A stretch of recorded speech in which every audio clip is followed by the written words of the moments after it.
اینها کارمندان شعبه معارف ناحیه واسه اشتراکچیان دوره ناحیوی آزمون ولایتی بهترین خواننده کتاب‌های علمی و بدیعی میباشند. هر یک اشتراکچی با ورقه که در آن کتاب‌های خوانده‌اش و مقاله‌هایی که در روزنامه‌های دوری چاپ آورده است و دیگر موادهای ایجادی نزد حکمان آزمون برآمد کردند. مراد علی حسین مشاور فنی زبان انگلیسی است. از ورقه پر کرده‌اش معین می‌گردد که او در برابر کتاب‌های صحافی بسیار کتاب‌های بدیعی مطالعه نموده با زبان انگلیسی شعر هم ایجاد کرده است. مثل مراد علی در این آزمون آن مهارتی که معلمان داشتند و از آن دیگران خبر نداشتند اینجا آگاه گردیده به هنر و سخنرانی معلمان از میان حکمان احسن خواندند.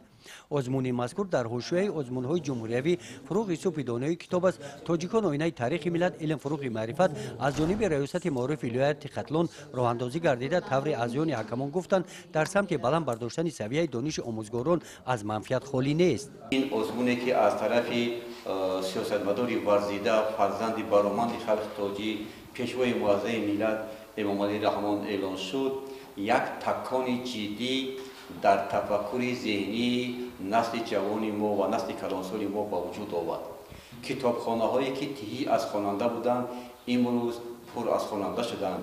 امروز مردم ما بار دیگر رو به کتاب و کتابخانه آورد و این آزمون ها همچون برای رسمیت نیست. وقتی کس این را از نقطه نظری واقع بینانه علما تحلیل میکند میبیند که این آزمون ها در آینده های نزدیک نتیجه های دلخواهی میدهند که ما را با دستاوردهای این عالمیان بار دیگر اعتراف میکنند. اگر ما با تاریخ مردممون نظراندازی کنیم میبینیم که چنین آزمون ها در تاریخ مردم ملت ما وجود داشتند و نتیجه همین آزمون ها بودند که مردم تاجیک به جهان ابوعلی بن سینا را داد، ابوریحان بیرونی را داد، شاهنامه فردوسی را با وجود آورد. همه این ها نتیجه آزمون ها بودند.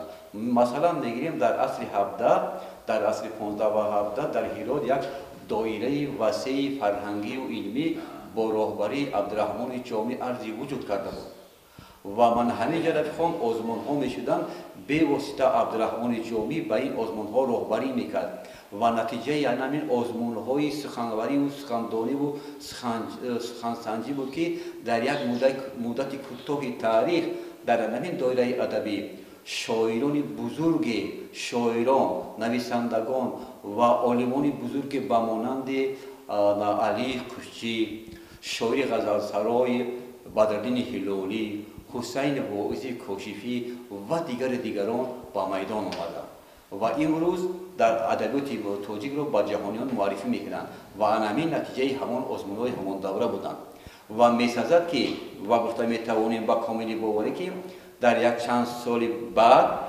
از اشتراکشون من همین آزمون ها میتونن ملت ما را در جهان با کشفیات های نو و نوی خود مثلا علم فروغ معرفت است، با سخنوران ممتاز در زمینه گذراندن آزمون فروغی صبح دانای کتاب است و دیگر را در جهان معاصر معرفی نمایند. با آنکه سبوی می ما را بشکستند، با آنکه گرفتند ز لب توبه و پیمانه ز دستند. همینطور دور اول این آزمون در مؤسسه‌های تعلیمی بین آموزگاران و دور دوم با اشتراک دیرکتور این مؤسسه‌های تعلیمی گذرانده شده. غالبان در دور ولایتی آن شرکت می‌ورزند. گزارش خواجه نظریف خدای نظر زهروف از ناحیه واسه برای برنامه اطلاعاتی نوید.